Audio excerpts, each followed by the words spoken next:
নমস্কার, পুনরায় আপনাদের সামনে ডক্টর পণ্ডিতাচার্য মিঠুন শাস্ত্রী বা অমৃতারা ভৈরব। যারা প্রচন্ড ভাবে দেখতে পাচ্ছেন যে বহুদিন ধরেও ইকোনমিক জায়গাটা কোনো মতেই স্ট্রেনদেন হচ্ছে না, এর পিছনে কারণ আছে, বিভিন্ন রকম কারণ থাকে। সেই কারণের উপর ডিপেন্ড করে সমস্ত কিছু ঘটনা ঘটে।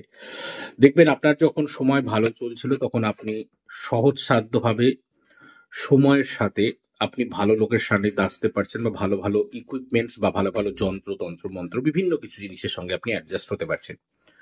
কিন্তু যখন আপনি কর্মদশার বা কর্মের ফলে যখন আপনি আপনার জায়গাটাকে খারাপ করে ফেলবেন, তখন দেখবেন যে সেই জায়গার রেজাল্ট আপনি সেভাবে পাবেন না, এবং ধীরে ধীরে ধীরে ধীরে কোনো একটা নেগেটিভ এলিমেন্টস বা নেগেটিভ এনভায়রনমেন্টের মধ্যে আপনি ধীরে ধীরে চলে যেতে থাকবেন।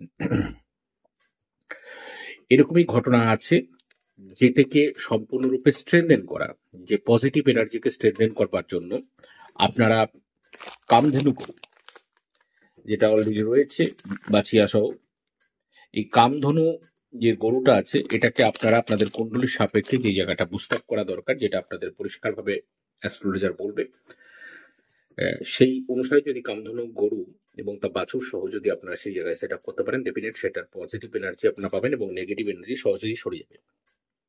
আমি এই পাশে কিছু কথা বলে রাখি, যে যারা যারা আমার কাছে সার্ভিস নেবেন তারা সবাই সার্ভিস চাইলে কিন্তু পাবেন না। এটা আমি প্রথমে বলেই দিয়েছি, আমি একটা নোটিশ আগে অলরেডি জারি করে দিয়েছি। কারণ যারা জ্যোতিষ বুঝবে না বা যারা অ্যাস্ট্রোলজিক্যাল সিগনিফিকেন্স মাথায় ঢুকবে না, ঠিক ক্লিয়ারেন্স আসবে না এই সাবজেক্ট নিয়ে বা এই সাবজেক্টের বিষয় নিয়ে, যেখানে শুধুমাত্র থাকবে চাওয়া পাওয়ার গল্প, এরকম যদি ব্যাপার থাকে, কারণ আপনার যখন ভগবান কারারটাই মানবে গ্রহের উপর দিয়ে, তখন আপনি চাওয়ার জিনিস চাচ্ছেন, সেটা সম্ভব না।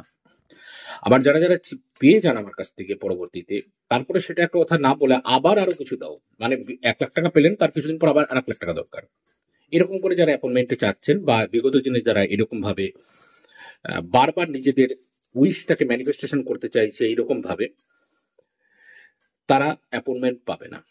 তাদেরকে অ্যাপয়েন্টমেন্ট ব্লক করা হবে এবং তাদের অ্যাপয়েন্টমেন্ট আসবে না। এবং খুব সহজেই যারা অ্যাপয়েন্টমেন্ট চাইছে বা যারা যারা সেই অ্যাপয়েন্টমেন্টের তারা ফয়দা লুটে নিয়েছে, সেটা বিভিন্ন জায়গা থেকে হোক, কোনো কোর্ট কাচারি থেকে হোক, বা কোনো ইকোনমিক জায়গা থেকে হোক, বা গন্ডগোল থেকে হোক, যারা সেই সব জায়গা থেকে বেঁচে বেরিয়ে গেছে একটা টাইমে অ্যাপয়েন্টমেন্টের নেওয়ার পর বা সেই সব রেমিডিস করার পর, যারা সেগুলোকে মেনশন করতে পারেনি বা বলতে পারেনি, এবং টাকা পাওয়ার পরেও আরো টাকার জন্য আবার পুনরায় অ্যাপয়েন্টমেন্ট নিয়ে তাড়াতাড়ি আমার টাকা আসছে না, টাকা আসছে না, কিন্তু পরবর্তীতে জানা গেল যে তার কাছে টাকা চলে এসেছে, এবং তার ফ্যামিলির অন্য আর একজন লোক এসে সেটা জানিয়ে দিল, এবং সে সম্পূর্ণভাবে ভুল প্রমাণিত হচ্ছে, মানে লোভের বশবর্তী হয়ে জ্যোতিষকে কাজে লাগানো হচ্ছে। যারা এরকম ভাবে জ্যোতিষকে দেখার চেষ্টা করছে, যখনই ইনফরমেশন তাদের এসে যাবে, তাদের কিন্তু অ্যাপয়েন্টমেন্ট দেওয়া হবে না, অ্যাপয়েন্টমেন্ট ক্যান্সেল থাকবে। আজ অব্দি, আজ আর অন্য কোনো কথা নেই। সকালে ভালো থাকুন, সকল ভালো থাকতে হবে, কারণ মা যে কোনো জয় মা।